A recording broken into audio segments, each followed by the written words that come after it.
Hello दोस्तों, आज हम राजा विक्रमादित्य और प्रेत आत्मा की कहानी को आपके सामने लेकर आए हैं। यह कहानी राजा विक्रमादित्य की वीरता और अडिग साहस का अद्भुत उदाहरण है, लेकिन इस बार उनका सामना एक ऐसी अज्ञात शक्ति से हुआ जो रहस्यमयी और अत्यंत खतरनाक थी।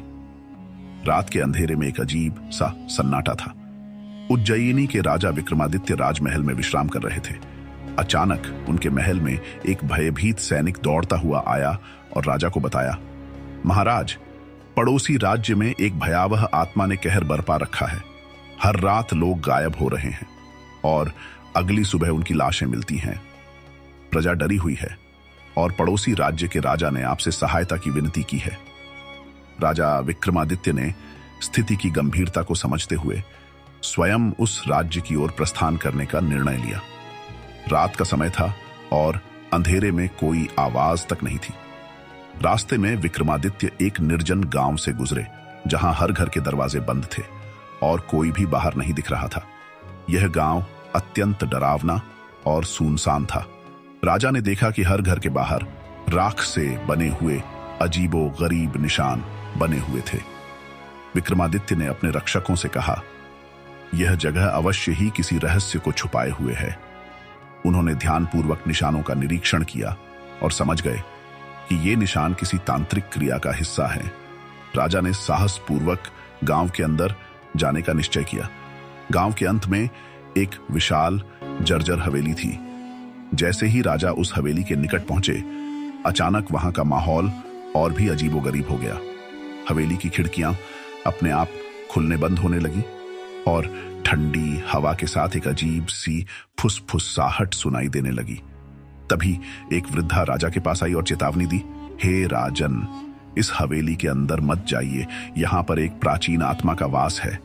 वह आत्मा बेहद शक्तिशाली है और उसने आज तक किसी को जीवित नहीं छोड़ा। लेकिन राजा विक्रमादित्य किसी भी रहस्य और खतरे से पीछे हटने वाले नहीं थे। उन्होंने वृद्धा को आश्वस्त किया और हवेली के अंदर कदम रख दिया। हवेली के अंदर हर ओर अंधेरा था। राजा ने अपनी तलवार निकाली और सतर्क होकर आगे बढ़े। अचानक उनके सामने एक परछाई प्रकट हुई। यह कोई साधारण परछाई नहीं थी।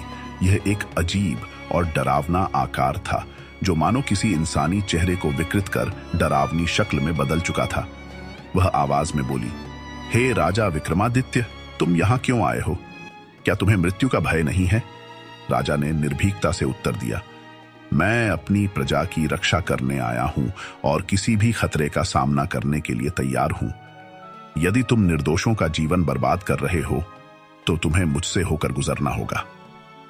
अचानक आत्मा ने अपने हाथों से एक अजीब रोशनी निकाली और राजा की ओर फेंकी। विक्रमादित्य तुरंत समझ गए कि यह एक जादुई प्रहार है। उन्होंने अपनी तलवार से उस रोशनी को काट दिया, लेकिन जैसे ही रोशनी टकराई, एक जोरदार विस्फोट हुआ और पूरी हवेली कांप उठी।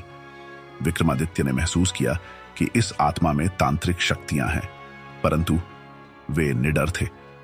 उन्होंने अपनी तलवार उठाई और आत्मा पर प्रहार किया, पर आत्मा हवा में घुलती सी दिखाई दी और पीछे से हंसते हुए बोली, तुम मुझे हरा नहीं सकते राजा विक्रम। मैं काल के साथ बंधी एक प्राचीन आत्मा हूं। इतना सुनते ही विक्रमादित्य को समझ में आ गया कि यह आत्मा केवल शक्ति से नहीं मरेगी, इसके पीछे कोई गहरा रहस्य है। तभी उन्होंने देखा कि हवेली के एक कमरे में एक पुराना पीतल का घड़ा रखा हुआ है। उस घड़े पर तांत्रिक प्रतीक अंकित थे। उन्हें आभास हुआ कि आत्मा का बल शायद इस घड़े में बंद है। राजा ने जल्दी से घड़े को उठाया और उसे अपनी तलवार से तोड़ दिया। जैसे ही घड़ा टूटा, आत्मा ने दर्दनाक चीख निकाली और उसके शरीर में झटके आने लगे। आत्मा चिल्लाई, तुमने मेरी शक्ति का स्रोत नष्ट कर दिया है राजा विक्रमादित्य। अब मेरी मुक्ति का समय आ गया है। इतना कहते ही आत्मा धुएं में बदलकर हवेली से बाहर निकल गई और देखते ही देखते हवा में विलीन हो गई।